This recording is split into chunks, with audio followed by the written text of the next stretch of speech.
Ассалаумағалейкум, құрметті көрермендерім. Баршаңызға қайырлы күн. Бүгінгі видео жай ғана видео болмақ. Айтатында ештеңе жоқ. Тауықтарымыз ауырып қалған болатын. Соларға енді витамин беріп жатырмыз қазіргі таңда. Енді асы да беріп жатырмыз. Тағы да басқа витаминдер беріп жатырмыз.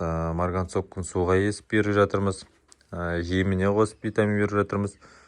Сондай жағдайлар болып жатыр. Бізде балапандарға да өзінің балапанның жемдерін беріп жатырмыз.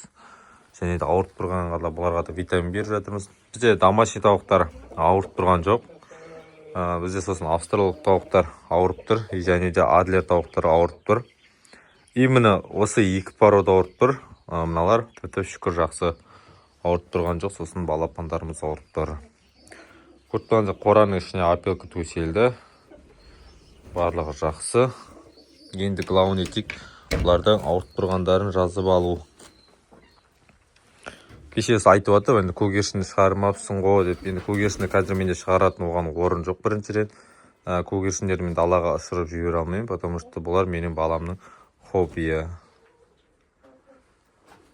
Көгершіндердің барлығын далаға шығардық. Есігін ашып қойдым. Қазір мен қораның ішін міне кептіру мақсатында қазір есікті ашып қойған жайым бар.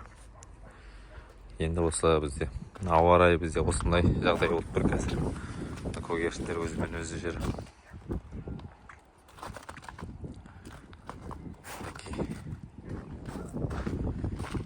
Күн еріп, күн күшті болып тұр, күн деген. Енді қазір тағы да видеоға сөйлесем қандай видео түсірерімді білмей жатырмын.